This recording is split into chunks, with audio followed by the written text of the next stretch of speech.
The air is dry, and the air is brisk. I have just awoke from my den in the land the two-legged creature calls the Okanagan. This nation's first people named the land Kelowna after me. The land is mine, and justly so, for I am Mother Grizzly Bear.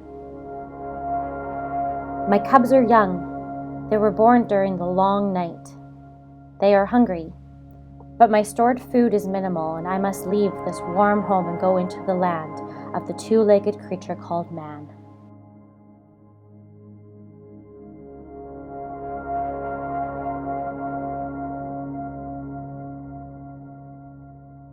The warmth of the sun has awakened me from my long night.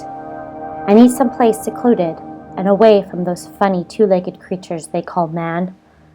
But first I must find food for my weary body. But the air is chilly.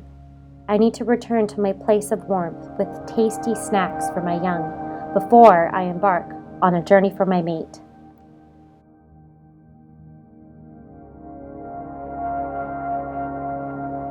Where is the protein? The water creatures are not here, and the land creatures have not awoken yet. I will have to find something else. Vegetation, plants, yes. This is my diet in this land.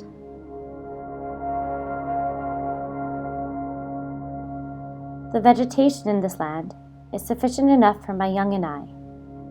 Even when protein availability is predictable enough for me to have a large protein-based diet, my young and I may be able to increase our inclusive fitness by feeding primarily on plants.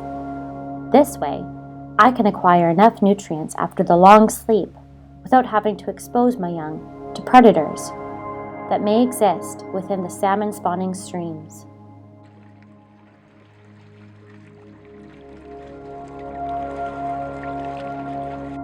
Within this landscape, I find my home. I feel comfortable in the high hills where it's nice and dry and away from those strange trails. My den is usually dug on a steep slope in high elevation, far from the roads and pathways. Hibernation is my adaptive strategy to avoid harsh environmental conditions and seasonal limitations in food and water. My home is my comfort, and unlike most hibernators, I may be aroused easily while in my den, and disturbances while denning can result in fitness costs if I am forced to become active during this period. I want a place for my cubs to grow up, but in this boreal forest, I have found a major portion of industrial activities from timber harvesting and from oil and gas exploration taking place during the winter, and disturbances of my dens are common.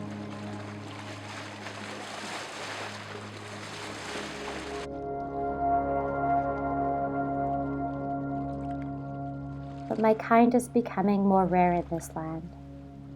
I heard that the interior areas with high density of my kind occurred throughout the province, but were always in rugged areas with high rainfall and fewer people. But that's not this land. This land is dry, and the sun's heat is intense, and man's activity is increasing. As a result, human and livestock density was much higher for unoccupied areas of my kind, presumably because humans were the ultimate cause of the extirpation in many of these areas.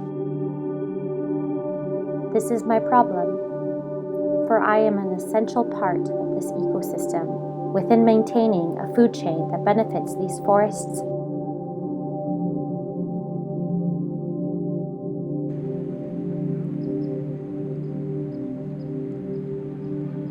If man limited his activity and minimized his association with my kind, I may then be able to find suitable habitats where my family and I could flourish. I am aware of my significance in this area, for the nation's first people named this land Kelowna after me.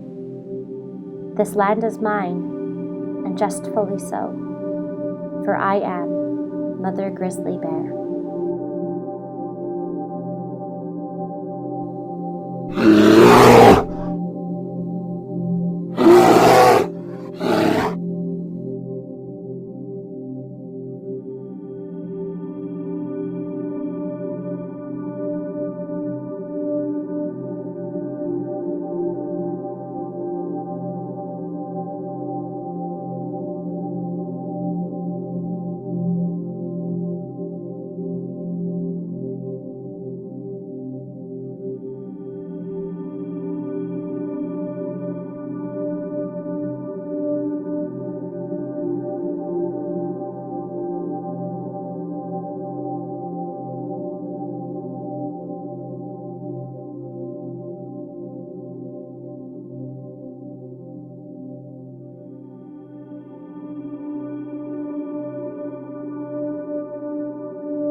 This land is mine, and justfully so, for I am Mother Grizzly Bear.